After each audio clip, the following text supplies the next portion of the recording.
Hi everyone, welcome to my cooking video. ഇന്നത്തെ വീഡിയോയിൽ നമുക്ക് ഒരു അയല ഫ്രൈ ചെയ്യാം. ഈ അയല ഫ്രൈ ചെയ്യുന്നത് നോർമൽ നമ്മൾ ചെയ്യുന്നതിൽ നിന്നും വ്യത്യാസമായിട്ടാണ് ഞാൻ ഇന്ന് ചെയ്യാൻ പോകുന്നത്.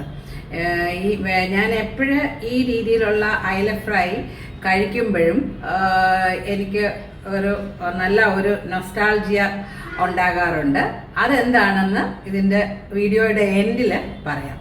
അപ്പോൾ നമുക്ക് അതെങ്ങനെയാണ് ചെയ്യുന്നതെന്ന് സ്റ്റെപ്പ് ബൈ സ്റ്റെപ്പായി നോക്കാം. അയല നമുക്ക് മാരിനേറ്റ് ചെയ്യുന്നത് എങ്ങനെയാണെന്ന് നോക്കാം. ഇവിടെ ഞാൻ ഒരു 8 അയല എടുത്തിട്ടുണ്ട്. അതിനാവശ്യമുള്ള സാധനങ്ങൾ എന്താണെന്ന് നമുക്ക് നോക്കാം. ഇവിടെ ഇതാണെങ്കിൽ ഒരു 1.5 ടേബിൾ സ്പൂൺ നല്ല എരിവുള്ള മുളക് പൊടിയാണ് യൂസ് ചെയ്യുന്നത്. അതെന്താണെന്ന് ചോദിച്ചാൽ ഇവിടെ നമ്മൾ പെപ്പർ പൗഡറോ യാതൊന്നും നമ്മൾ യൂസ് ചെയ്യുന്നില്ല.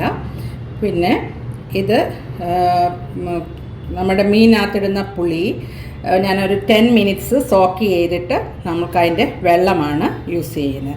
അത് ഏകദേശം 2 to 3 ടേബിൾ സ്പൂൺ ഉണ്ട്. പിന്നെ 1 tablespoon coconut oil, 1 teaspoon lemon juice നാരങ്ങാനീര്, 1/2 ടീസ്പൂൺ ടർമറിക് പൗഡർ, പിന്നെ സോൾട്ട് ഇവിടെ ഞാൻ 1.5 ടേബിൾ സ്പൂൺ എടുത്തിട്ടുണ്ട്. അത് നമ്മളുടെ ആവശ്യത്തിനനുസരിച്ച് കൂട്ടുകയോ കുറയ്ക്കുകയോ ചെയ്യാം. പിന്നെ ഞാനിവിടെ എടുത്തിരിക്കുന്നത് അരിപ്പൊടിയാണ്. ഇത് പുട്ടിൻ്റെ പൊടിയാണ് ഞാനിവിടെ യൂസ് ചെയ്യുന്നത്. ഇത് കൈവശം ഇല്ലാത്തവർക്ക് റവ യൂസ് ചെയ്യാം.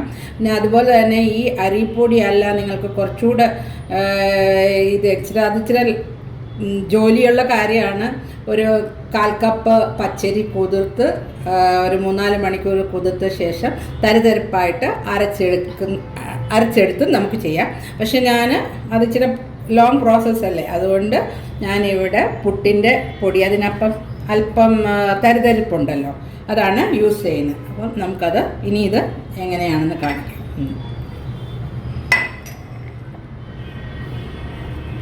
ഇതെനിക്ക് തോന്നുന്നു ഞാൻ ഇതിൻ്റെ അളവ് പറഞ്ഞില്ല. ഞാനൊരു 3/4 കപ്പാണ് ഇതെടുത്തിരിക്കുന്നത്. അതിലേക്ക് lemon juice, turmeric powder,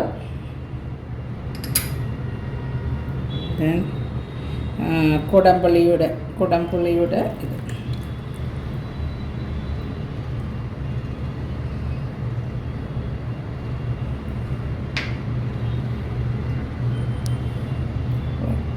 coconut oil,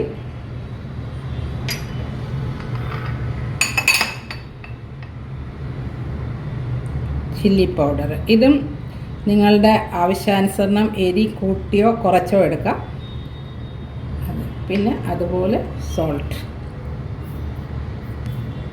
എന്നിട്ട് ഇത് നല്ലതായിട്ട് മിക്സ് ചെയ്യാം. ഇതെല്ലാം നമ്മൾ നന്നായിട്ട് മിക്സ് ചെയ്തു.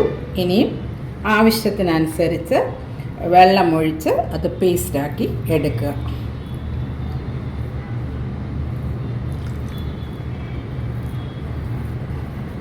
ഏകദേശം 1 കപ്പ് 1.25 കപ്പ് വെള്ളം വേണ്ടി വരും. അത് നിങ്ങൾ ചെയ്യുമ്പോൾ നിങ്ങൾക്ക് മനസ്സിലാവും.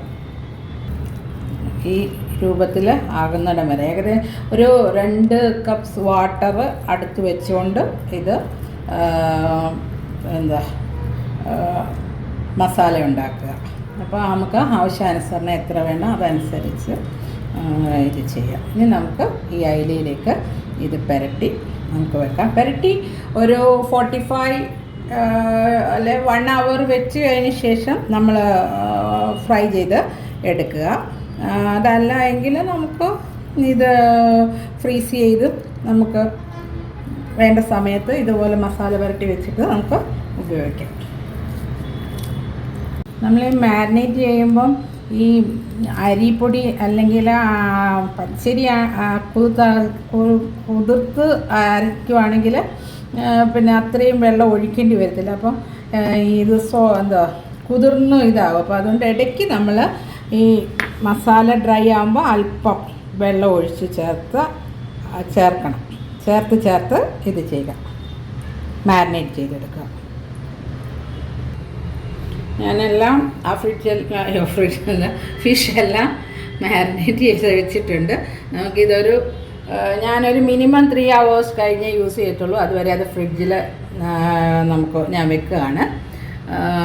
അപ്പം അത് കഴിഞ്ഞ് 3 hours കഴിഞ്ഞിട്ട് നമ്മുടെ അയല ഫ്രൈ ഇവിടെ റെഡി ആയിട്ടുണ്ട്. ഇത് നിങ്ങളും എല്ലാവരും ട്രൈ ചെയ്യണം. ഞാൻ ഈ വീഡിയോ തുടങ്ങിയപ്പം ഞാനൊരു കാര്യം പറഞ്ഞല്ലോ, ഇതിൻ്റെ പിന്നിലൊരു നൊസ്റ്റാൾജിയ എനിക്കുണ്ടെന്ന്. അത് മറ്റൊന്നുമല്ല, അതായത് എൻ്റെ ബോംബെ ലൈഫിൽ വെച്ചാണ് ഞാൻ ഇങ്ങനെ ഒരു ഫ്രൈ കഴിച്ചത്. എൻ്റെ ഫ്ലാറ്റിൻ്റെ അടുത്ത് ഒരു ഗോവൻ ആൻറ്റി ഉണ്ടായിരുന്നു. അപ്പം ആ ആൻറ്റി എനിക്ക് ഇടയ്ക്കിടയ്ക്ക് ആൻറ്റി എന്താ ഹിന്ദിയിൽ ബാങ്കട, അതെ ബാങ്കട വാങ്ങിയിട്ട് ഇതേപോലെ ഫ്രൈ ചെയ്തിട്ട് എനിക്ക് കൊണ്ടുതരും. അതുപോലെ തന്നെ ഇത് വാങ്ങുമ്പം ആൻറ്റി എന്നെ അങ്ങനെ ഞാൻ ആൻറ്റിയിൽ നിന്നാണ് ഈ റെസിപ്പി ഇങ്ങനെ അയല ഫ്രൈ ചെയ്യുന്നത് ഞാൻ പഠിച്ചത്. ഇപ്പോഴും ഇത് കഴിക്കുമ്പം എവിടെ ആയിരുന്നാലും ആ ആൻറ്റി എനിക്ക് ഓർമ്മ വരും. അപ്പം thank you for watching my video. അപ്പം see you soon again. I will be back soon.